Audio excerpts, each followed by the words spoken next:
Eu perguntar para você se está muito escura a imagem. Não, está bem o seu rosto, dá para ver bem o seu rosto. Ficou um pouco mais de teto aí. É isso que a gente faz aqui antes da gente começar geralmente o programa, ajustando as câmeras, o áudio, etc. Por isso que o Rui perguntou aqui se estava tudo certinho, para a gente fazer uma transmissão legal para vocês que já estão por aqui, já tem bastante gente já aguardando. Arnaldo Ricardo, Carlos de Castro, mandando várias mensagens aqui para a gente. Fora Bolsonaro, cadê a vacina, né? Lucas Sovski, acho que é assim que pronuncia, diz aqui, o Rui Costa é o terror da pequena burguesia. Bastante gente já comentando, vão mandando aqui os seus comentários, suas perguntas, para a gente ir lendo aqui no decorrer da nossa transmissão. Rui, análise toda terça-feira, você sempre faz aqui no 247 uma análise política, muita coisa para a gente falar. Dentro da pauta que foi elencada aqui, a gente vai começar pelas questões internacionais, né? Vou até colocar na tela aqui uma matéria que a gente publicou lá no 247, tratando sobre as eleições lá em Portugal, nossos co-irmãos aqui, né? Candidato da extrema-direita leva surra em Portugal. A espécie de Bolsonaro português, André Ventura, admirador e confesso do presidente brasileiro, fez apenas 11,9% dos votos, quando as pesquisas lhe davam ali 15%, apontando ele em segundo lugar. O presidente português Marcelo Rebelo de Sousa, né, foi reeleito no domingo, dia 24, em primeiro turno, com 60,7% dos votos, e a embaixadora Ana Gomes, socialista, chegou em segundo lugar, com 12,97% dos votos. Uma eleição bem conturbada, até por conta também da pandemia, mas tem alguns aspectos aí políticos importantes, né, Rui? Você é um crítico forte da questão da proposta da Frente Ampla, né? Queria que você falasse um pouco desse resultado dentro desse aspecto. Como é que você analisou lá o resultado das eleições? Bom, eu vejo a coisa um pouco diferente dessa matéria, né? Ou, digamos assim, muito diferente na realidade. E, inclusive,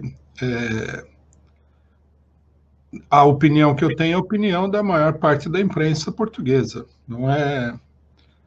Não sei direito qual que é o que levou a essa avaliação, mas o resultado da extrema-direita foi extraordinariamente positivo para a extrema-direita. Uhum. Nós temos que considerar que é a primeira vez que a extrema-direita aparece. A extrema-direita portuguesa ela é um fenômeno mais recente, o crescimento dela. Eles tiveram 12%, né? Esses 12% é bastante, tá? É bastante mesmo. A esquerda portuguesa, né? Esquerda que eu digo aqui, seria aquela esquerda da esquerda, vamos dizer assim, né? Que seria o Partido Comunista Português e o Bloco de Esquerda, juntos, eles tiveram 8%. Quer dizer, eles tiveram 2/3 da votação da extrema-direita. A extrema-direita ficou em terceiro lugar, né? Um pouco atrás do Partido Socialista, que é o partido tradicional da esquerda portuguesa, que está no governo, inclusive. Tudo bem que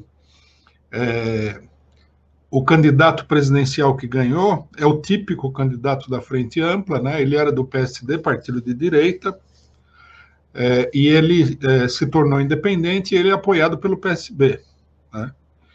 Ele é apoiado pelo PSB porque eles querem dar a ideia de que ele é um candidato que está acima dos partidos, essa coisa toda. Ele concorre, inclusive, sem partido. Então, o que as eleições indicam não é a derrota da extrema-direita, porque a extrema-direita não perdeu voto, ela ganhou muito voto. E ela não estava numa posição, não é que nem o Bolsonaro, que se o Bolsonaro perder a eleição, é uma derrota grande do Bolsonaro, por exemplo. Eles não estão no poder, eles não estão nada. Uma coisa que chama muito a atenção nesse resultado, né, e eu acho que isso aí tem a ver com todo esse debate da Frente Ampla, é o seguinte. O candidato da extrema-direita, que é o chefe de partido, ele fez um discurso, eu assisti uma parte do discurso dele, discurso de pós-eleitoral, né, falando do resultado, e ele fala o seguinte, que foi uma extraordinária vitória para o partido antissistema, né? Ele festejou a vitória, ele destacou o fato de que acho que ele inclusive usou essa expressão, engolimos a esquerda, né? O Bloco de Esquerda e o PCP, e tudo mais. Bom, o que chama atenção é a questão do antissistema, que é o mesmo problema que acontece no Brasil. A extrema-direita, de um ponto de vista geral, no mundo, ela se apresenta como antissistema. Quer dizer, o que significa isso? Significa que ela é anti-globalista, anti-neoliberal, que ela diz, né? Não estou dizendo que ela efetivamente seja isso, mas a propaganda dela mostra isso, que ela é anti-globalista, anti-neoliberal, ela é contra os partidos tradicionais, né? Em geral, também tem muita demagogia da corrupção da parte da extrema-direita. Ele quer dizer, ela é o partido antissistema, que seria o partido da extrema-direita, é o partido que se opõe ao regime político tal como ele é, explorando, né, a crise desse regime político. Foi o que aconteceu nos Estados Unidos com Trump, ele explorou essa mesma situação, né? Foi o que aconteceu com o Bolsonaro aqui, ele explorou o ataque contra o PT, de um lado, pelos partidos tradicionais da burguesia, e depois, né, o fracasso do governo Temer, e ainda por cima, a política dos partidos tradicionais, né, que o Bolsonaro aqui chamou de velha política. Bom, o problema que se apresenta é o seguinte, o caso português ele fica muito claro nesse sentido. Os partidos de esquerda, eles estão atrelados a isso que a extrema-direita chama de sistema, né? A política da esquerda, de um modo geral, precisamos nos unificar com esses partidos tradicionais para nos defender da extrema-direita. É o que acontece no Brasil também. O Bolsonaro aparece como sendo antissistema, como sendo contra a velha política, e a esquerda aparece unificada com esses partidos que estão sendo repudiados pela população. O sentido da Frente Ampla é isso daí. Mais cedo ou mais tarde, se a situação política, se a situação econômica se agravar, e ela deve se agravar, né, os partidos de extrema-direita vão crescer mais, vão se radicalizar mais, vão crescer mais ainda, e o alvo deles, né, o alvo que eles vão apresentar na sua propaganda, na sua luta política, para o conjunto da população, é que eles são os opositores do sistema que mata o pessoal de fome, que promove guerras, que promove uma série de desastres que a gente conhece muito bem. Então, o caso português, nesse sentido, é um alerta, né?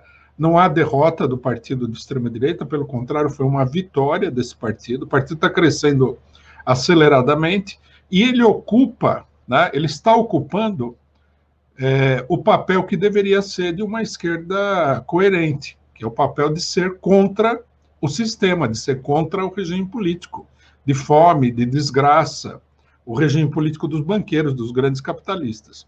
No Brasil, nós estamos vendo isso, quando a esquerda começou aí a apoiar o Dória, né? É o mesmo panorama. O meu prognóstico é que isso vai levar, primeiro, ao colapso dos partidos tradicionais e ainda mais, de maneira ainda mais contundente, ao colapso dos partidos de esquerda que apoiam os partidos tradicionais, porque os partidos de esquerda, eles dependem do apoio popular. E eles não têm o mesmo lastro material que os partidos tradicionais. Importante esse retrospecto que o Rui traz para a gente aqui, uma análise diante desse cenário que há, de fato, no mundo esse debate, como as esquerdas devem se comportar diante dessa ascensão dessa extrema-direita. Durante esses últimos meses, aí, por conta da pandemia, muito se falou desse enfraquecimento dessa extrema-direita, a derrota do Donald Trump nos Estados Unidos representaria, supostamente, aí, esse enfraquecimento. Pela tua análise, isso não está acontecendo. A derrota do Trump não representou um certo recuo para esses setores, na sua avaliação? Eu acho que é contraditório, né?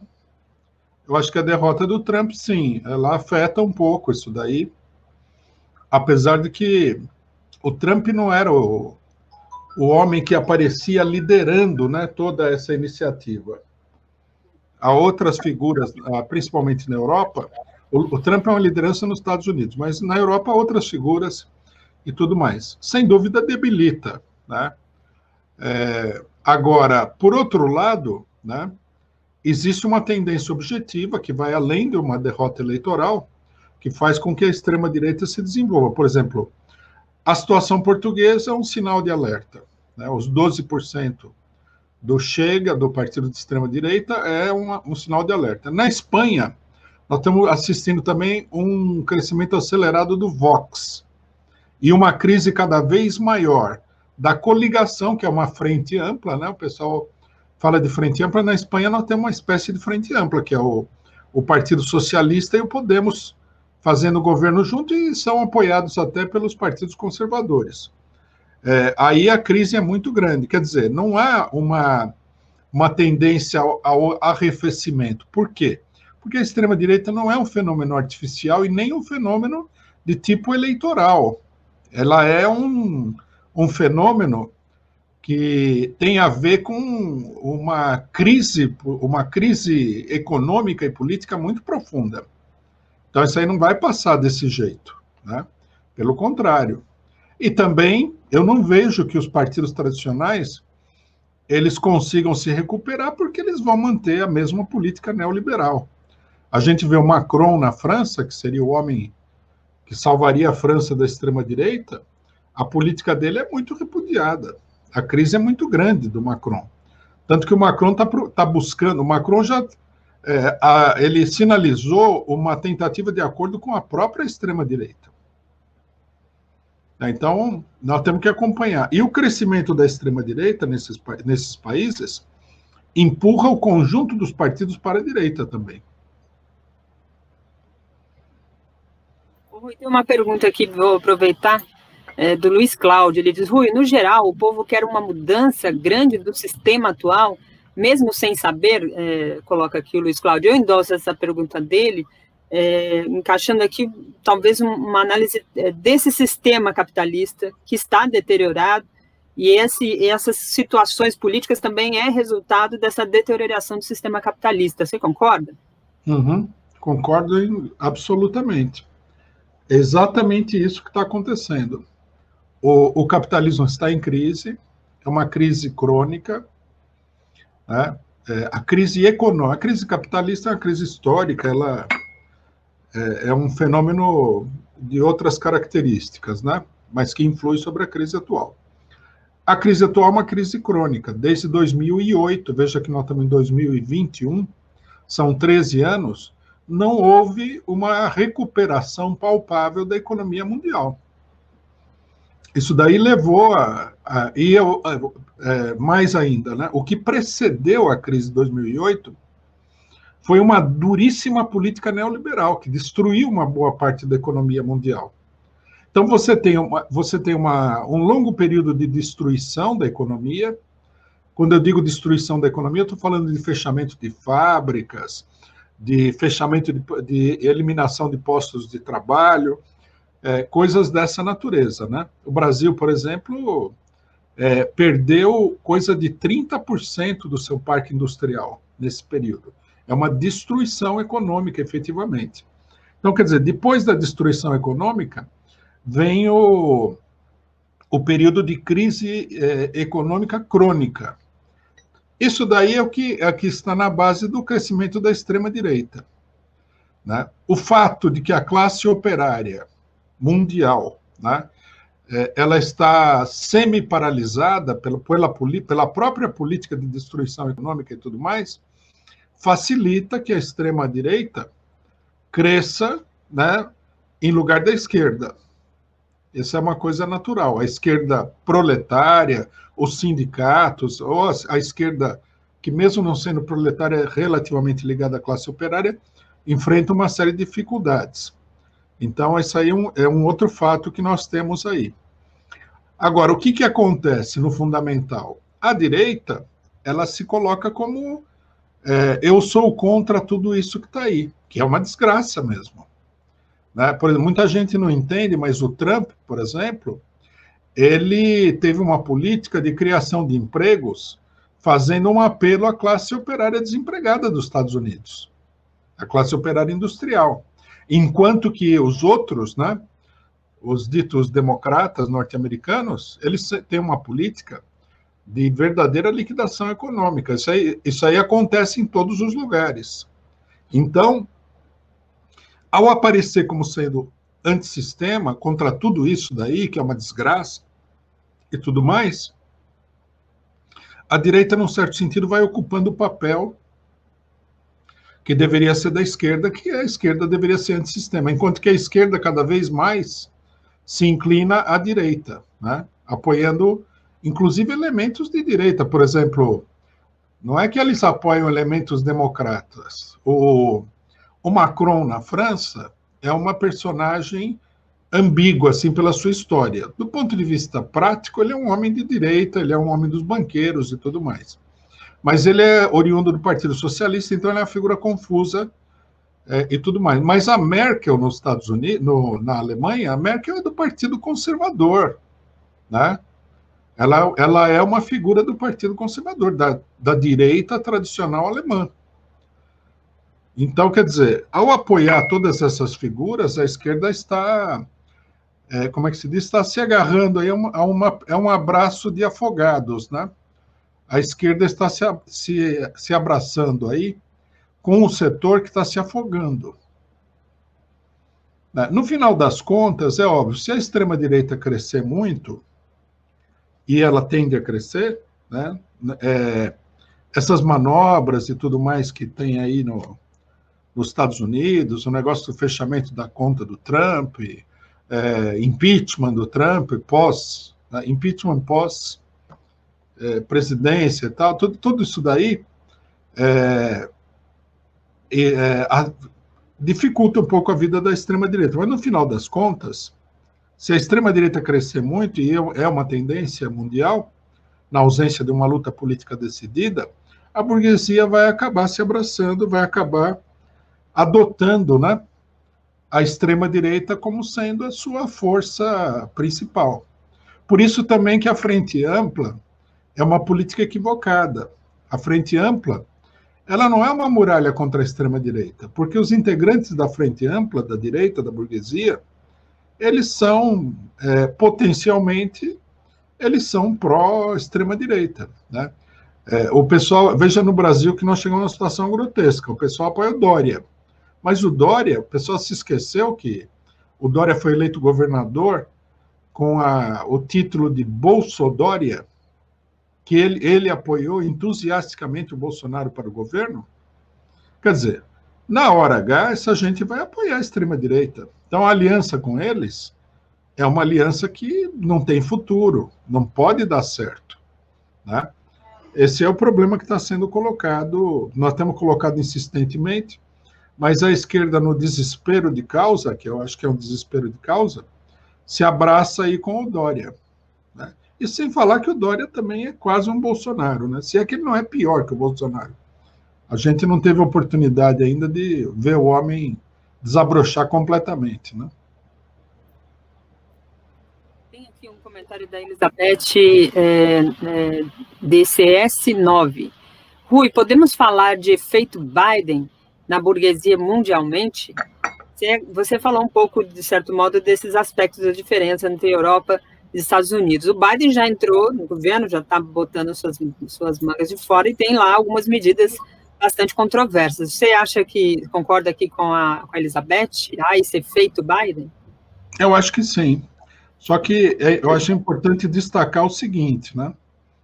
O efeito Biden, ao contrário do que o pessoal pensa, ele não se dirige a nenhuma democratização, nada.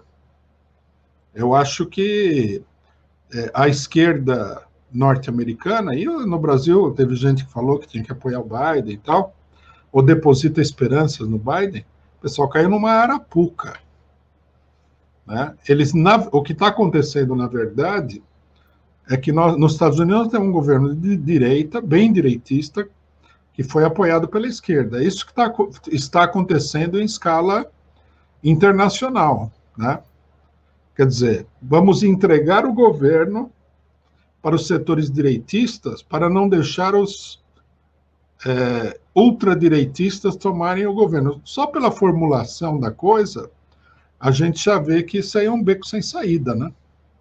Quer dizer, vai tudo para cada vez mais para a direita.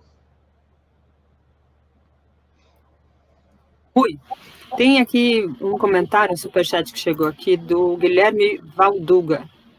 Ele diz: Giuseppe Conte deixando o cargo mostra que a direita, domando a extrema-direita, se aproveitando da pandemia. Qual é o contexto? Né? Ele se refere aqui ao primeiro-ministro italiano, né, Giuseppe Conte, que renunciou a presidente, disse aí, o presidente da Itália, durante esses dias, uma situação bastante controversa lá na Itália também, apontando, reforçando aqui o comentário do Rui sobre essa crise. Como é que você analisa, Rui? Bom, o governo italiano ele rachou, né? Um partido importante saiu do governo aí. Então nós temos uma situação de crise. A gente precisaria ver como é que vai se recompor aí o governo italiano. O governo italiano ele é uma espécie de frente ampla peculiar, né? Não é feita com a direita, né? Com a direita tradicional, que seria o Berlusconi. É uma frente entre o partido de esquerda mais moderado, o Partido Democrata, e o Movimento Cinco Estrelas, que é um partido muito confuso, direitista, mas confuso, né? Esse Partido Cinco Estrelas é um partido peculiar. Ele aparece também como antissistema, né? Ele é o partido de pessoas comuns, não é feito por políticos tradicionais. Ele foi formado por um humorista, né? Um palhaço profissional. É um movimento muito particular, mas mostra essa tendência que vem, né, a aparecer uma representação que não seja parte do sistema político tradicional. É uma aliança extremamente instável, né? A burguesia não chamou novas eleições, o governo anterior ele se desmanchou, que era um governo entre a extrema-direita, a Liga, né, e o Movimento Cinco Estrelas. A Liga acabou saindo do governo por pressão da burguesia e formou-se um novo governo. Eu não vi ainda que a burguesia italiana tenha conseguido elaborar uma alternativa mais sólida a isso daí, né? Precisaria ver que tipo de composição política eles vão conseguir dar. Uma coisa que nós sabemos é que a Itália é um país tradicionalmente muito instável nesse sentido. Os partidos políticos italianos são instáveis, os governos caem com relativa facilidade, né? Muito mais do que, por exemplo, em Portugal nesse momento, do que a Espanha nesse momento, do que a França, a Alemanha, tudo. Então, é possível, né? É importante acompanhar a situação italiana, porque é possível que se mostre aí o impasse, né? Ou uma definição mais concreta de aliança entre a esquerda e a direita tradicional. Vamos ver o que acontece, né? Rui, entrando aí um pouco daquilo que você já trouxe sobre a questão nacional, né? A gente está assistindo aí a guerra das vacinas, né? O governo agora, de certo modo, já até fala em vacinação. Ontem o Guedes disse que a vacinação seria saída econômica, tirou o post lá defendendo aquele tratamento precoce, né, de cloroquina, tirou a postagem das redes. Enfim, o governo mudando o tom aí diante do desgaste das manifestações que aconteceram aí no final de semana pedindo fora Bolsonaro, carreatas, etc. Mas no foco aqui das vacinas, o Dória puxou, fez todo aquele cenário, né, construído, dizendo que se colocava ali numa política que parecia sendo o contrário do Bolsonaro, defendendo a vacina, fazendo a vacinação, mas na velocidade das coisas a gente percebe que foi também muito mais falácia do que realidade. A vacinação caminha em São Paulo a passos muito, muito lentos daquilo que ele propagou. Como é que você olha esse cenário, essas disputas todas, todo mundo já olhando 2022, né? A questão do trato da pandemia, ela desde o primeiro momento, ela foi uma guerra política entre os setores da burguesia tradicional e o Bolsonaro com vistas às eleições de 2022. Né? Como a esquerda se omitiu completamente, né, deixou aí uma boa parte da sua base ser influenciada pela campanha da imprensa golpista, dos governadores e tudo mais. Nós vimos aí que no começo tinha gente falando, né, que o Dória tinha uma conduta exemplar diante da pandemia, porque o Bolsonaro falou que era uma gripezinha. Então, o Dória, que não fez também nada, só disse que não era uma gripezinha, propôs o isolamento, né, o isolamento social e tudo mais, foi aclamado aí como o grande lutador contra a pandemia. Na realidade, ninguém fez nada. Não precisa fazer uma análise detalhada para saber que ninguém fez nada. Basta ver que nós temos 220 mil mortos no Brasil e avançando, né? Isso se a gente acreditar que o número é de 220 mil, porque pode ser muito mais. Vai saber, quem é que sabe? Quem é que tem o controle disso daí? Ninguém tem o controle, e não dá para confiar em ninguém. Quer dizer, a situação brasileira é uma catástrofe, né? É uma catástrofe, e, portanto, não há ninguém aqui que tenha cuidado do problema. O estado de São Paulo tem mais de 50 mil mortes. É o estado do Dória. O Dória é governador aqui. Se o Dória desafiou as medidas do Bolsonaro e foi o herói da pandemia, como é que a situação no estado dele é a pior do Brasil? Que aqui é a pior situação de todas, né? É muito grave a situação de São Paulo. É que, na realidade, tudo é um jogo de cena, um jogo político, uma tentativa de arrastar de trás de si aí setores da classe média que estão realmente com os nervos à flor da pele desde o começo da pandemia, com medo de morrer. O medo, logicamente que o medo é natural, mas a gente nota que na classe média esse medo aí é um pânico, é uma histeria política. E isso daí levou que muita gente fosse apoiar o Dória.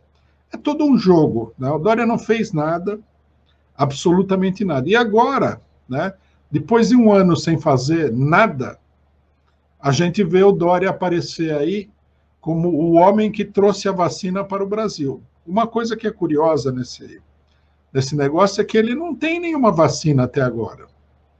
Ele vacinou aí um punhadinho de gente com uma vacina que ele importou da China. Né? Daí ele foi lá, fez aquela farsa do Dória, que a gente conhece muito bem o Dória em São Paulo, da prefeitura e do governo do estado, que ele é um farsante, e ele é meio psicótico, inclusive ele não liga muito para a inteligência alheia. Ele pegou uma mulher negra, né, para dar uma de Joe Biden brasileiro, né, que também faz uma demagogia danada nessa questão aí. A mulher, inclusive, fazia parte do grupo de testes da vacina, o que é mais estranho, né? Vacinou a pessoa do grupo de testes. E depois aí está vacinando. Agora eu vi a notícia, ontem ele vacinou o Sarney, o FHC, e distribuiu esse punhadinho de vacina para fazer uma campanha política. Essa é uma campanha política. Mas ninguém disse até agora, primeiro, quando é que vai ter vacina para todo mundo? Ninguém sabe. Segundo, como é que vai ser o plano de vacinação? A própria discussão que existe na imprensa mostra farsa. Que é o seguinte, quem vai ser vacinado primeiro? Se tivesse vacina para todo mundo, se a produção tivesse organizada, não teria essa discussão. Põe a vacina no posto médico e vacina nos hospitais, em todo lugar, e vacina todo mundo. Vai vacinando, pô. Né? Seria a questão de quem vai ser vacinado primeiro seria uma questão relativamente menor. Mas o fato é que não tem vacina, não tem nada, é tudo um jogo de cena, e é grotesco. A pessoa... o Bolsonaro, ele fez uma politicagem grotesca e de psicopata e escatológica em torno da vacina, negando que tivesse a doença, etc. e tal, fazendo politicagem com a vida dos brasileiros. O Dória está fazendo a mesma coisa que o Bolsonaro. Só que ele aparece como bonzinho, né? Ele botou a máscara de o menino bonzinho, Joãozinho Dória, o bonzinho, salvador da vacina. Mas O que ele está fazendo é tão negativo como o Bolsonaro, né? Depois a gente tem que ver também o seguinte, o Dória, isso ninguém fala, isso é interessante, né? Não é que a imprensa capitalista não fala ninguém. A vacina do Dória é a menos eficiente e a mais cara de todas. Não chama a atenção de ninguém que isso daí na verdade, é um golpe total. O cidadão colocou a vacina, passou raspando pelo critério de aprovação. Eu não sou obrigado a confiar no critério de aprovação, porque eu não acredito em nenhuma instituição do governo, e nem privada também, eu não acredito em nada disso. Eu acho que aí impera a corrupção e a fraude, como a gente já viu 1 milhão de vezes. Então, não dá nem para saber o que está acontecendo efetivamente. Aí, agora, o que eu acho que aconteceu concretamente foi o seguinte, houve uma crise muito grande, né? Nós temos essa crise nesse momento, entre o Bolsonaro e o conjunto da burguesia, porque a vacina do Dória ela quase foi um fracasso total. Né? Ela é um meio fracasso, a gente vê, né? 50% de eficiência dizem que tem, né? E é caríssima a vacina. E não tem a vacina e ninguém sabe quando vai ter, é um fracasso. O Dória tinha dado a entender que ele estava com tudo pronto, tudo na mão, e era tudo mentira. Diante desse fracasso, o Bolsonaro quase que rouba do Dória o título de salvador do Brasil, na tentativa de importar a vacina dele da Índia, que fracassou. Se a vacina do Bolsonaro tivesse chegado primeiro, ele teria dado um golpe no Bolsonaro e toda a operação, teria dado um golpe no Dória e toda a operação do Dória fracassou. Por isso que o pessoal está falando de impeachment, etc. e tal. Né? A origem da crise é isso aí, quase, né, que a ala dos políticos honestos, democráticos, científicos, civilizatórios e vacinadores, quase que isso daí, quase que afundou toda a propaganda deles. Por isso que estourou essa briga com o Bolsonaro. E agora, bom, o Bolsonaro, eu acho que caiu a ficha dele de que ele precisa, né, precisa fazer alguma coisa da vacina, que isso daí está... É lógico, né? Como é que... O Trump, inclusive, ele teria provavelmente ganho a eleição, não fosse o problema da vacina, o problema da epidemia, né? Eu não sei de onde eles tiraram bem essa política, mas foi uma política muito mal administrada do ponto de vista da extrema-direita com a questão da pandemia. Agora nós estamos no meio dessa briga, mas vamos ter claro, precisa deixar bem claro, é uma briga de duas quadrilhas de bandidos. E no meio, quem está pagando o pato é o povo brasileiro, né? Centenas de milhares de pessoas mortas, inclusive o negócio de Manaus, que foi além da imaginação que aconteceu em Manaus.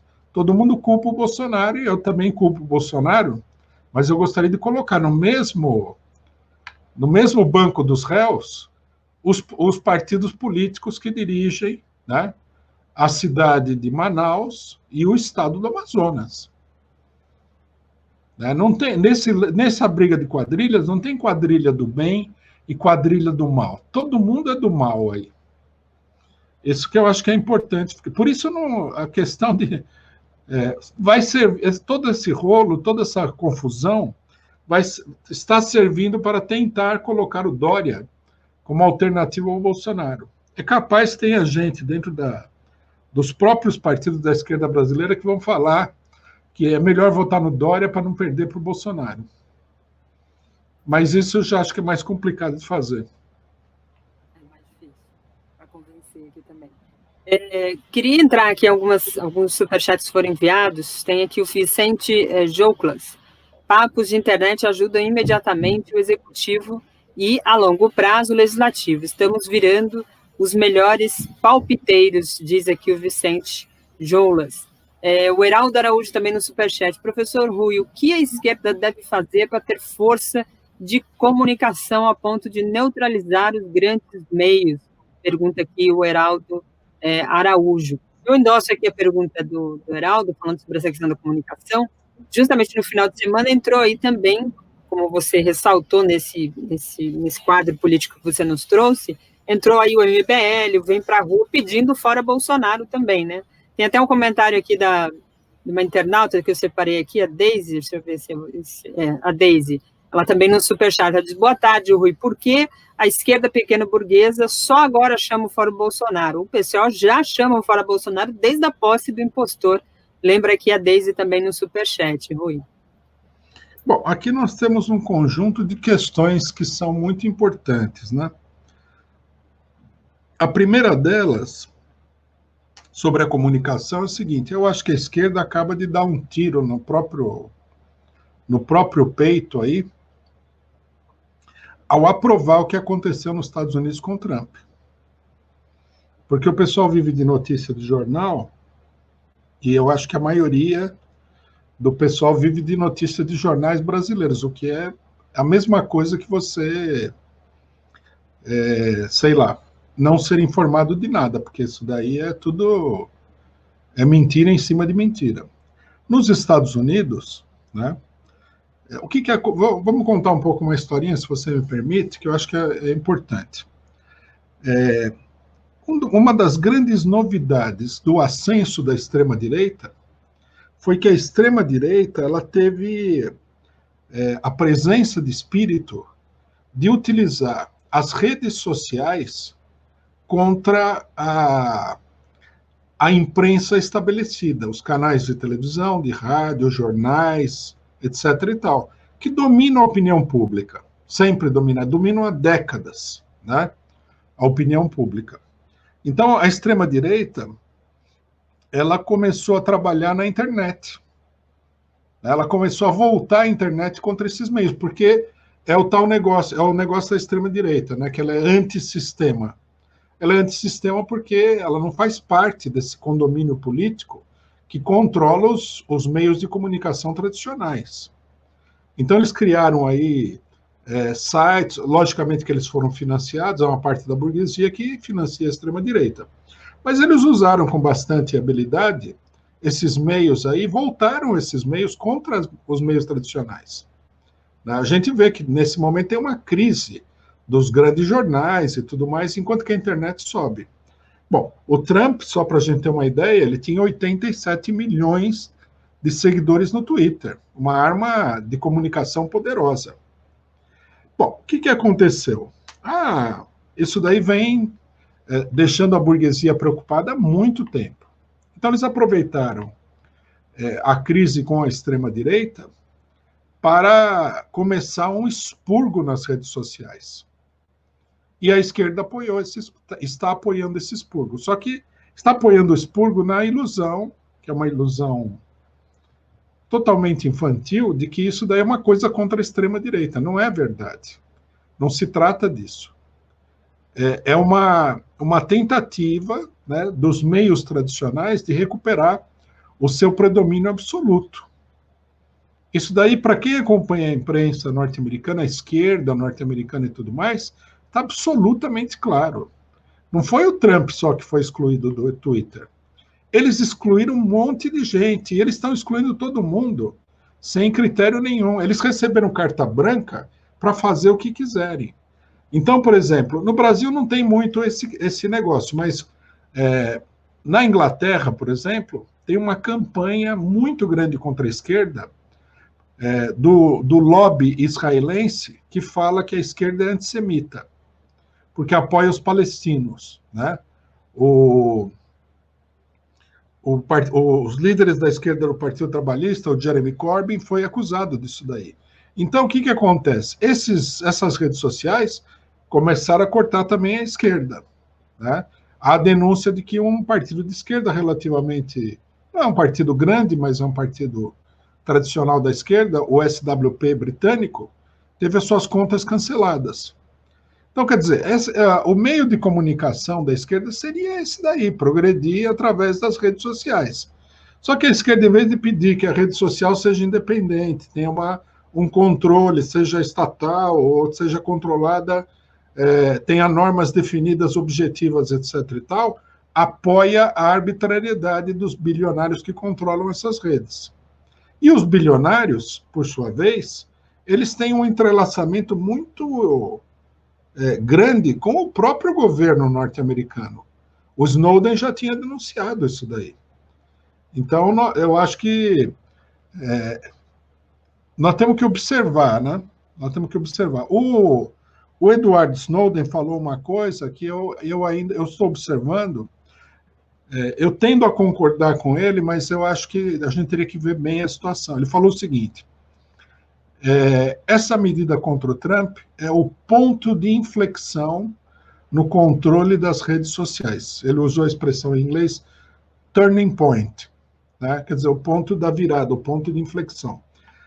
Ele quer dizer o seguinte, que com essa medida contra o Trump, eles vão aproveitar e vão arrumar a casa em termos de redes sociais.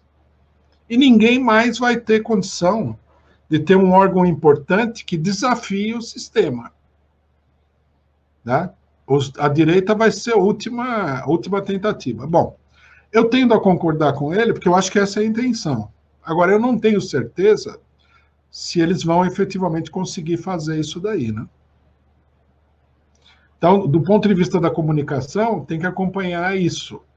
Você está numa luta aí, né, muito grande. Veja, no Brasil, nós desenvolvemos aí vários órgãos de imprensa que são pequenos, 247, nós temos o nosso, mas que tem aí alguns, nós podemos dizer o quê? Alguns poucos milhões juntando tudo, tem alguns poucos milhões de pessoas que acompanham. É uma coisa importante. Mas está todo mundo, né, na corda bamba nesse momento. Amanhã o 247 fala uma coisa aí estranha, no meio de uma crise política, estranha para eles, né? No meio de uma crise política, e vem a degola. A coisa está legitimada nesse sentido, vamos ter que esperar para ver, né? Isso aí era uma coisa. Outra coisa, eu me esqueci, eram 2 ou 3 questões. A gente estava falando dessa questão dos meios de comunicação, né?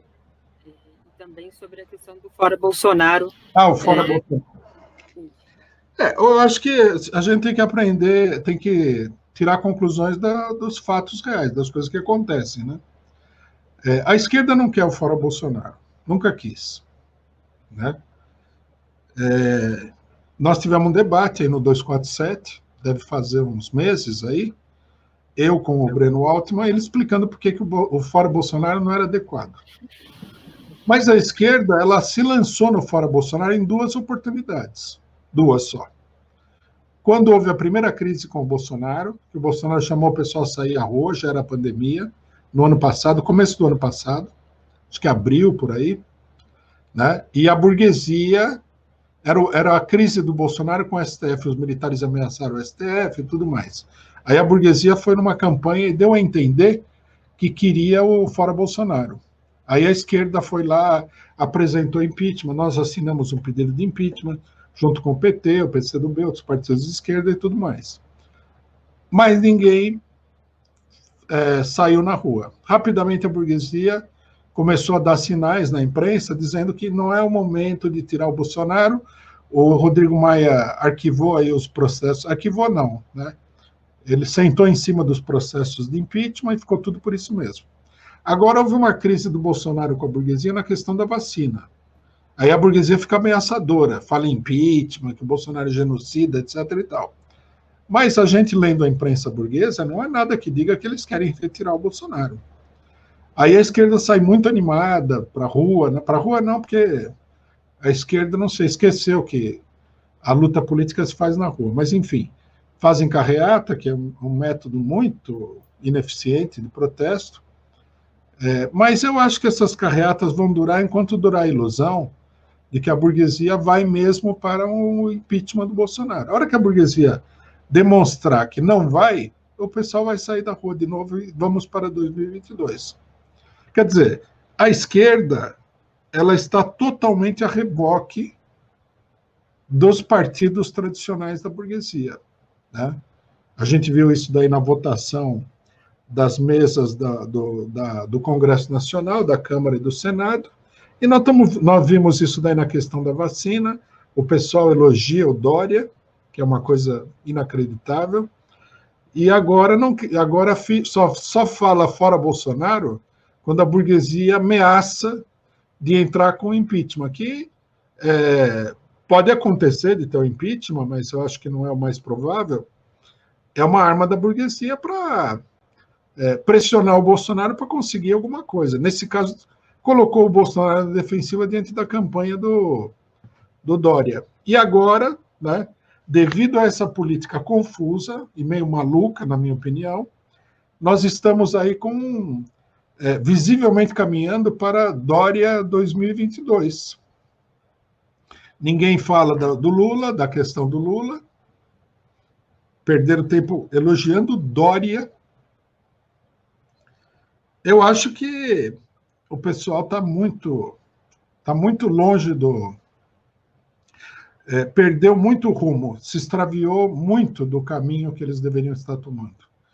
O que seria necessário nesse momento é mobilização de rua pelo fora Bolsonaro, nada de Dória, nada de frente ampla, porque esse pessoal não quer derrubar o Bolsonaro nem nada, não quer nem derrubar o Bolsonaro, né? E pedir que o Lula tenha os seus direitos restabelecidos e enfrentar o Bolsonaro com a candidatura do Lula em 2022. Enfrentar o Bolsonaro e o Dória agora com mobilização de rua, inclusive denunciando a barbaridade que tem sido feita na questão da epidemia, da situação econômica nacional, tudo isso, né? A situação econômica nacional, que é catastrófica, é de responsabilidade do Bolsonaro e da outra ala da burguesia, porque todo mundo tem o mesmo plano econômico. Então tem tudo isso daí. Agora, o pessoal tem que sair desse transe, né? Parece um transe hipnótico que eles estão. Tem aqui alguns superchats, Rui. A Cláudia Barella mandou um superchat aqui dizendo: Bolsodória é o bom menino que se vestiu de gari na primeira semana de prefeito e depois tirou o cobertor de moradores de rua nas noites geladas. Só cai na conversa dele quem gosta de fascista, diz aqui a nossa internauta Cláudia Barella. O Carlos Santos, também no superchat, diz: apenas 7.500 pessoas foram vacinadas na fase 3 de teste do Coronavac, metade dos 13 mil voluntários. Essa amostra é pequena demais para extrapolar o resultado para uma população de 211 milhões. Isso é estatística experimental na faculdade, destaca aqui o Carlos Santos no seu superchat. O Leonardo H. Andrade, também no superchat, diz: Rui, a esquerda diz que não pode mobilizar e que as carreatas são um sucesso. Não seria melhor ir às ruas, deflagrar a greve geral e parar o país? Foi isso que você defendeu. E eu pergunto, há clima na população para isso? A população está entendendo que é preciso fazer essa mobilização? Como é que a esquerda tem que convencer essa população se não há esse clima? E aí se você concordar que não há esse clima, né? Não, eu acho que o clima ele está sendo formado. A situação brasileira é uma situação de catástrofe. Eu até certo ponto, eu estou um pouco surpreso que a coisa não explodiu. Provavelmente é a pandemia, né, que está segurando a situação. Você vê, estão discutindo de novo, a burguesia havia dito que não ia renovar o auxílio emergencial. Agora passaram a discutir de novo a renovação do auxílio emergencial. Por quê? Porque eles têm a avaliação de que a coisa pode explodir. Né? Então, eu acho que a tendência à explosão social é muito grande. Ela não está acontecendo agora. Né? Eu diria até que nós não temos nenhum clima acabadamente formado, mas os outros ingredientes estão dados. A crise econômica está aí. A pobreza da população é espantosa. Né? O pessoal... Eu ouvi muita gente falar que não sabia o que ia fazer na hora que acabasse o auxílio emergencial. A situação delas era uma situação desesperadora. Então, nós temos... E depois nós temos uma pandemia e temos um monte, a economia parada, o problema de tudo quanto é lado. Quer dizer, está se formando o clima. Agora, para isso, seria necessário que houvesse também uma iniciativa da esquerda para preparar essa situação.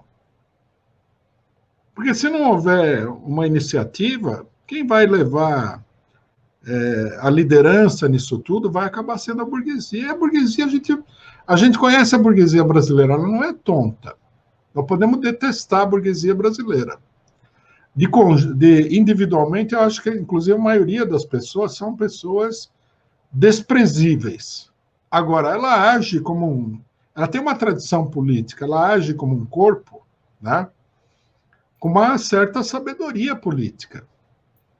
Você vê que a situação delas é muito difícil e eles estão arrastando a esquerda para apoiar um psicótico que nem esse Dória contra o Bolsonaro. É Bolsonaro contra Bolsonaro, praticamente. Fazer com que isso daí se torne realidade, ainda que não seja uma realidade muito estabelecida, precisa ter uma habilidade política muito grande, né? Tem muita coisa para rolar. Elida Nobre entrou como membro aqui do nosso canal. Elida, seja bem-vinda à comunidade 247. Obrigada pela sua participação e colaboração aqui conosco. O Carlos R. de Castro. Quando falar sobre a eleição na Câmara, queria que o Rui comentasse sobre a crise no PSOL. Por que ficaram à margem do processo e perderam espaço com a tática errada? Afirma ele aqui. E o que o PT pode ganhar com isso? Entrando já aqui no debate sobre a eleição no Congresso, que está pegando fogo aí também, né, Rui? Tem muita conversa rolando. Hoje também tem aí o livro do Eduardo Cunha, cheio de revelações, que coloca até o próprio Baleia Rossi aí no meio do processo de golpe. Como é que você olha isso? Tinha até uma pergunta relacionada a isso aqui, tinha separado, cadê? A Maria Isabel Nogueira Cano. Rui e Daiane, boa tarde. Por favor, comentem sobre o livro do Cunha, o que vocês acham críveis da escrita dele, ou vocês não acreditam que nada do que vem da parte deste mafioso destacou aqui a Maria Isabel. Diga, Rui. Eu não li o livro, então não posso fazer nenhum grande comentário, né? Nem sei se eu vou ler o livro também. Mas, pelo que eu vi de comentários, ele confirma tudo que a gente falou, né? Quer dizer, é o que o pessoal chama de segredo de polichinelo, um segredo que não é segredo para ninguém. Ele revelou que o Rodrigo Maia era entusiasta do golpe. Tudo bem. Isso aí era claro antes do golpe acontecer, que o Rodrigo Maia era entusiasta do golpe. Baleia Rossi, que toda essa gente aí, a gente desclassificada, participou do golpe, tudo, isso daí está claro. Não sei, provavelmente no livro há alguma outra coisa interessante. Vamos ver aí, né, vamos dar uma olhada. Imagina, né, ler o livro do Eduardo Cunha, com tanta coisa que a gente tem para ler no mundo. Mas, enfim, eu acho que sim, eu acho que o que ele fala lá é verdade, não é? Eu acho que ele não fala nem, como costuma acontecer com esses livros, ele não fala nem 30%, nem 20% da verdade, né? Agora, o Congresso Nacional revela o lado mais estapafúrdio e grotesco da política que está sendo seguida agora, né? A sequência dos acontecimentos é o seguinte: todo mundo falou que tinha que apoiar o Baleia Rossi para não deixar o Bolsonaro ganhar na Câmara. Aí, eu aqui no 247 mesmo falei, isso aí não é verdade, não tem nada a ver, o Baleia Rossi não é contra o Bolsonaro, isso é mentira. É um jogo de toma lá da cá de baixíssima categoria. Alguns deputados do PT aí, que são profissionais da eleição e da representação parlamentar, eles querem lá o seu lugarzinho ao sol, formando aí uma aliança com uma parcela dos cafajestes do Congresso Nacional, né? Que o Lula falou, como é que era? Vigaristas com anel de doutor no dedo, que é isso daí que é, né? Aí todo mundo falou, não, mas não sei o que lá, não sei o que lá. Na realidade, era só para o PT ganhar um cargo na mesa. O pessoal tem que entender o baixíssimo voo político de muita gente da esquerda aí, que é parlamentar. Bom, daí negaram, falaram que não sei o que lá. Foi para o Senado, decidiram apoiar o candidato do Bolsonaro. A gente já tinha falado que eles primeiro tinham negociado com Arthur Lira. Quer dizer, não era uma negociação anti-Bolsonaro, era uma negociação para ver se eles conseguiam um cargo. Para isso daí, né, eles lançaram uma confusão imensa na cabeça do pessoal. sobre as virtudes do Baleia Rossi como combatente pela democracia, um dos homens que deu o golpe. Então é uma confusão total. Aí veio o PSOL. O PSOL o que é? O PSOL é uma espécie assim de consciência moral do PT, né? O PT é o partido de esquerda velho e safado, o PSOL é o jovem íntegro. Aí, primeira manobra do PSOL para enganar a sua própria base. Lançaram um candidato na primeira fase da eleição para apoiar o outro candidato, para apoiar o candidato na outra fase. Quer dizer, você vai, para que isso aí? Se você já tem a decisão que você vai apoiar o outro candidato. E você sabe que o PSOL não vai se eleger, não dá para entender, é só jogo de cena. Aí, mas acontece o seguinte, uma parte dos deputados do PSOL quer fazer parte do acordo, efetivamente. Como fez o PT, foi lá e fez um acordo. Não está só apoiando o Baleia Rossi. O PT apoia o Baleia Rossi em troca de um cargo e provavelmente de uma convivência ali com os deputados de direita. Uma parte do PSOL olhou e falou, bom, já que a gente vai apoiar o Baleia Rossi de qualquer jeito, vamos fazer um acordo também. E começaram a sabotar a candidatura da Luísa Erundina, que a outra parte do partido tinha lançado. Aí a Luísa Erundina denunciou que é a realidade, falou que esse pessoal é política fisiológica, toma lá da cá. Aí uma deputada do PSOL não se controlou, né? E acho que foi a Fernanda Melchiona, do Rio Grande do Sul, falou, olha só quem está falando que nós somos fisiológicos. A mulher que largou o PT para arrumar um cargo no governo Itamar Franco, que é verdade, que foi isso que a Erundina fez. Quer dizer, denunciou a Erundina como sendo uma falsa política honesta e demonstrando que todo mundo aí é fisiológico. O que é interessante, primeiro que isso daí é um rebaixamento total, mostra a falta de princípios, a falta de programa da esquerda, né? Totalmente. Eles não querem guiar o povo. É uma politicagem dentro do Congresso Nacional. Nós estamos com um país onde o pessoal está morrendo que nem mosca aqui, em vez da esquerda se colocar, né, como apontando um caminho para o povo superar essa malta de criminosos que levou o país a esse ponto, que colocou o Bolsonaro, que deu o golpe de Estado, que está arruinando completamente o país, está levando o país para o que provavelmente deverá ser a maior crise nacional de todos os tempos. Ao invés de apontar o caminho para isso daí, eles ficam nesse negócio, né? Nesse joguinho aí para conseguir uma coisinha aqui, uma coisinha ali, para eles. Porque o povo, o que interessa para a maioria da população se o cidadão vai estar na mesa do Congresso ou não?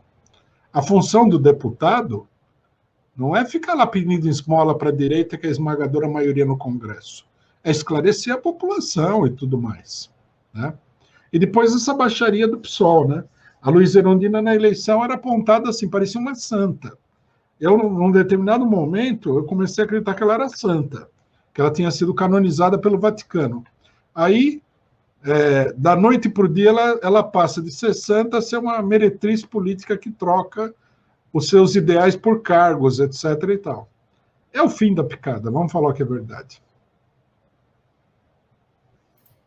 Bom, Rui, tem alguns comentários aqui, a gente está caminhando aqui para os nossos 2 minutinhos finais. Tem aqui a Leila Matos, mandou um superchat dizendo 12% na vitória. São 12 que os partidos de extrema-direita têm em qualquer país, acho que se referindo ali à questão das eleições lá em Portugal. O Vicente Joulas, também no superchat, a esquerda apenas dá voz aos mesmos endinheirados, diz aqui o Vicente. O Carlos de Castro já li o comentário dele, a Jurema também mandou aqui uma saudação pela minha volta aqui das férias, o Eduardo Rado também, e o Eduardo Rado também falando sobre essa questão das eleições em Portugal, apontando uma abstenção aí de 55%, se ele aponta aqui, se não me engano. É quase como se não tivesse tido eleição. Esse número cada vez maior aí de abstenções nas eleições também demonstra esse esse enfraquecimento do sistema do capitalista nas eleições, do ponto de vista político, né, Rui? É impressionante como isso se revela de diversas formas. Tem uma última pauta aqui que a gente deve tratar, que é a questão da Ford.